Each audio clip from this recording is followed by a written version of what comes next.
Spring is finally here in Colorado, and everything on our property is starting to wake up. The sunrises are this beautiful pink and lavender and gold. Our fruit trees are starting to blossom their flowers, which will eventually turn into delicious fruit this fall.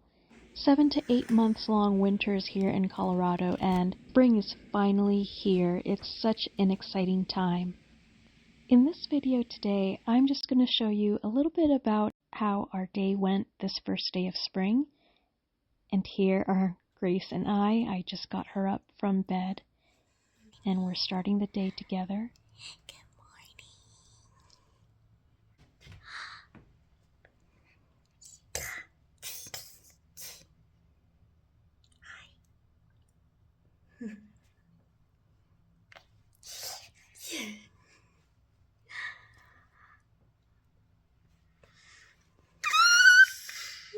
Happy squeals.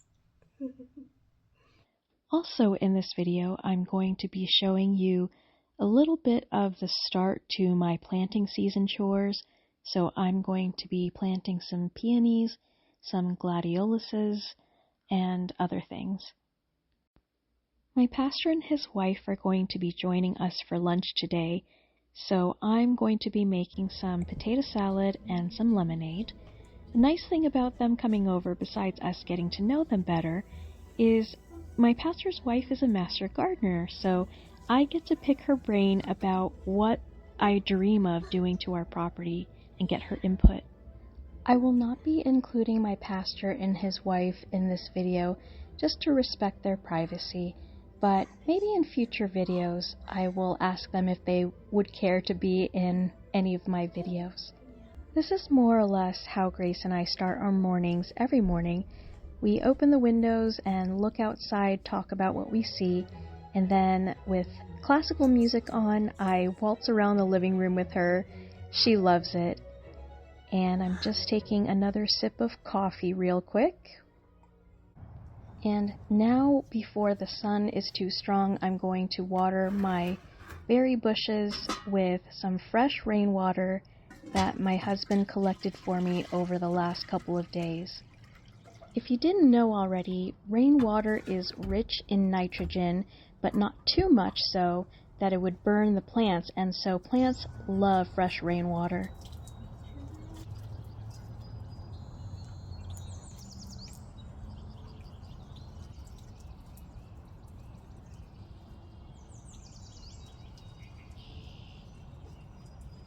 These chokeberry flowers are so cute.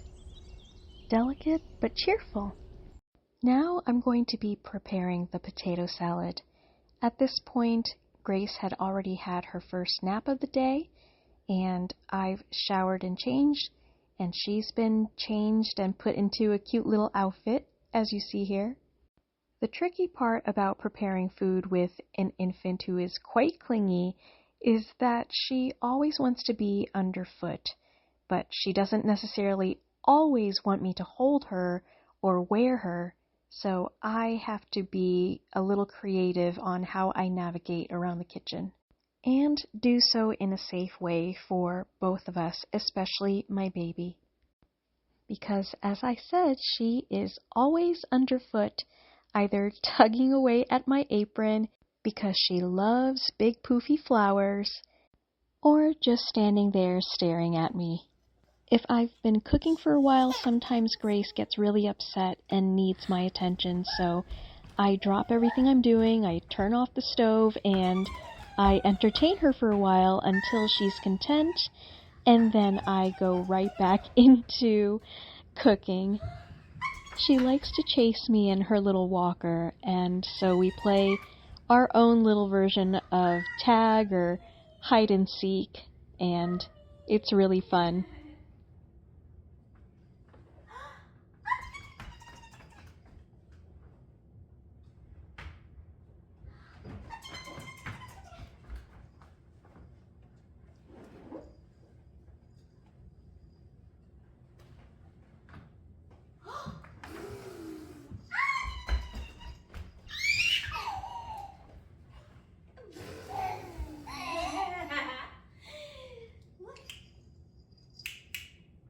At some point I do have to distract her with something else, so I gave her a couple of toys and went right back into preparing my potato salad. After cutting some organic potatoes into cubes, I put them into a big pot of water to boil, and all the while, without looking, trying to keep my ankles from getting taken out by my daughter's walker. I've actually gotten quite good at sensing where Grace would be around my feet, and I've developed this sort of ninja skill to prop up my heels to keep her from crashing into me, and at the same time entertaining my daughter and cooking. With the potatoes boiling, I'm getting another little pot of water to hard boil some chicken eggs. I'm trying to lead baby Grace away from the stove, not because I'm afraid she'll knock anything over, she really can't, but she is kind of in the way and I need to get to that little pot of boiling water to put eggs in. Like I said, she loves chasing me in her little walker, so that has been the best strategy so far. We'll see how long that lasts. Taking a few seconds to give Grace some moments of attention while I'm moving and grooving in the kitchen is super important to me. I always want her to know that even if I'm busy, I can always stop to give her some eye contact, and maybe even a little song or two.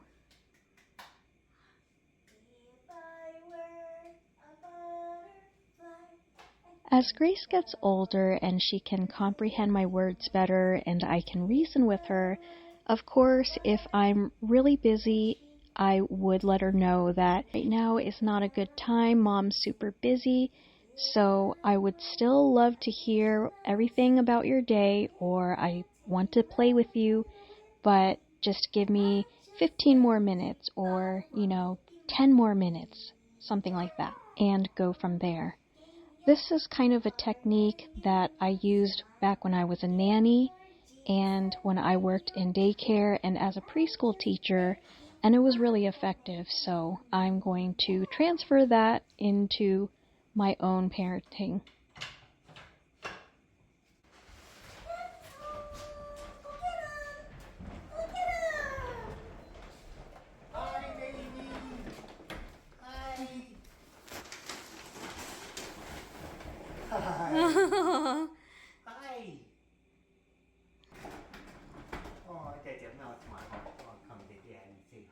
And now I'm going to be making my strawberry lemonade, and since I don't have a citrus juicer, I'm just going to use my blender, and I will show you how I do it. Since Eric got back from the grocery, he is now at the grill preparing for our little barbecue, and Grace is in full Velcro baby mode, and that's why I'm wearing her while I make the lemonade. Just like I was when I was a baby, this kid eats just about anything that I give her. And she seemed interested in this lemon rind, so I gave it to her to chew on, and she's going to town. I switched out my blender for my juicing attachment, and I'm just taking the lemon flesh off of the rind and putting that into my juicer. And now it's time to make some lemon juice and then eventually strawberry juice as well.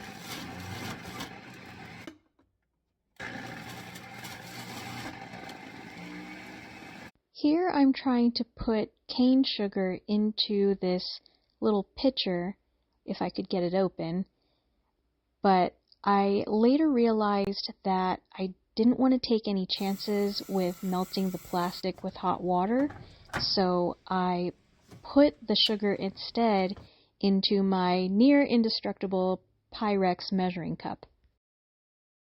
Add my strawberry lemon juice into the plastic pitcher and make some more strawberry lemon juice.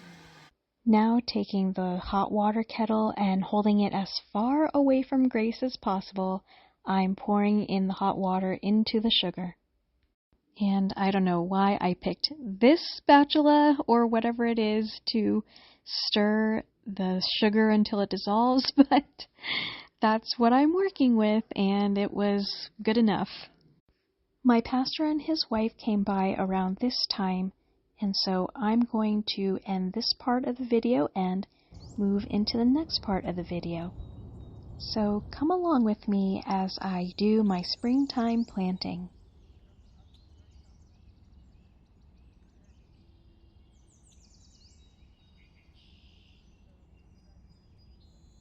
In this little patch here, I'm going to be planting some peony bare roots and some gladiolus bulbs. I wanted to get the peonies established first because Grace loves big poofy flowers, and so I got some pink Hawaiian coral peonies, and peonies are known to not bloom the first year or two, and so I wanted to give them plenty of time to get established.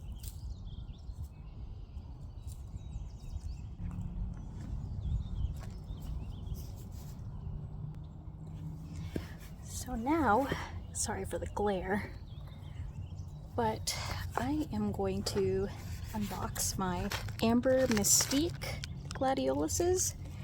Really pretty. When they bloom, they're pretty much all white, and then in the center it's got like a deep violet or fuchsia color. So really excited about these, and Grace's peonies. And I say they're Grace's because I bought them for her to enjoy, because she really is she's fascinated with big poofy pink flowers. And so these are the pink Hawaiian coral peonies. So you can see what I'm doing here.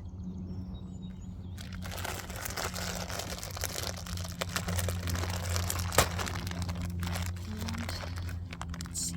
Oh, look at that. Those are very healthy roots. Look at that. There's some new growth there already. And here's another pink Hawaiian coral peony. Open up my gladioluses to show you. Oh, these are adorable. They're like little cute bulbs. Look at that, and they're so shiny. And there's about 10 of them in this bag. I'm gonna put them right over here and finish digging my hole. Okay, here we go. Okay, so now that I've got my holes dug for my peonies, didn't want them too deep, so I dug about 4 inches into the ground, just because our soil is a little more alkaline here. So I got my holes here and here. I dropped some sphagnum peat moss in there. And now I'm going to throw in some of this fungi, mycorrhizal fungi, I think that's how you say it, just to give my soil a little bit of a boost so that a nice little ecosystem will start up in there for the peonies. Just a little bit of this stuff goes a long way, so I just sprinkled maybe about a tablespoon into each hole. Now I'm going to put my tubers in, or not my tubers, put my roots in.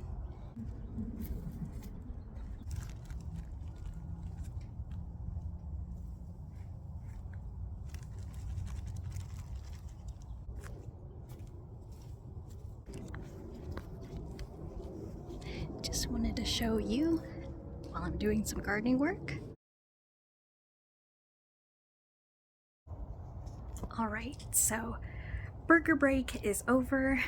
Grace is down for her nap, and Eric is doing some work in the first garage there, and now I'm going to get back to planting. So what I'm learning about peonies is, if you come look down here, see this little root here, how I have it sort of at a slant instead of planting the root straight up and down or any other way. It's because of these little eyes here, these little peony eyes. Those are going to be the stems and eventually the leaves and flowers. And whatever direction that they are sprouting, that's the direction I want to have them planted.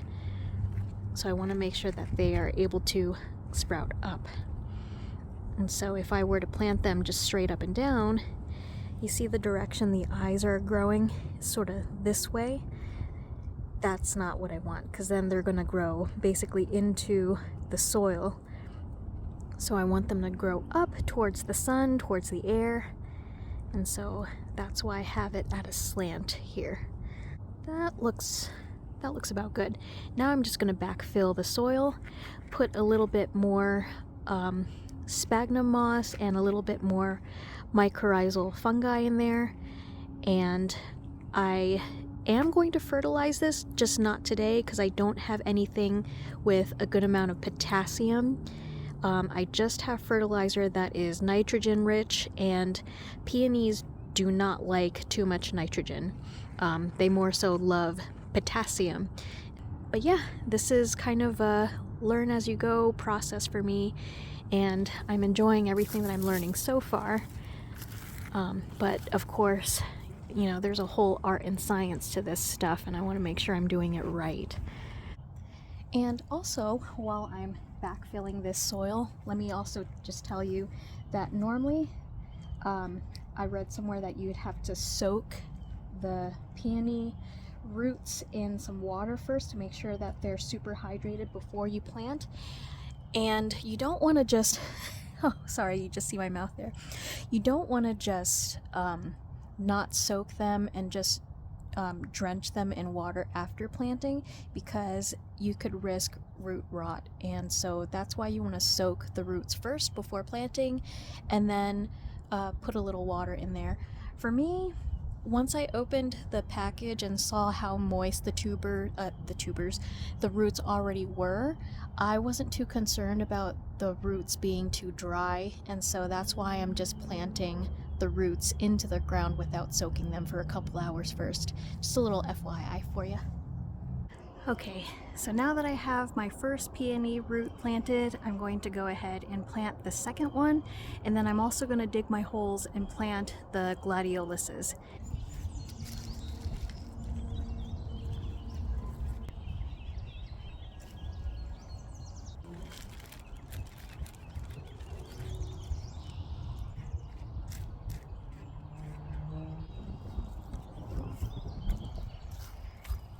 Just to show you what I'm super excited about right now. You see? Oh, they crawled into the soil, they hid. I found about 6 or 7 earthworms, individual earthworms, all in here, and a couple roly-polies. So this just tells me that this is really fertile soil and a really good place to plant my bulbs.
Put my feet up now.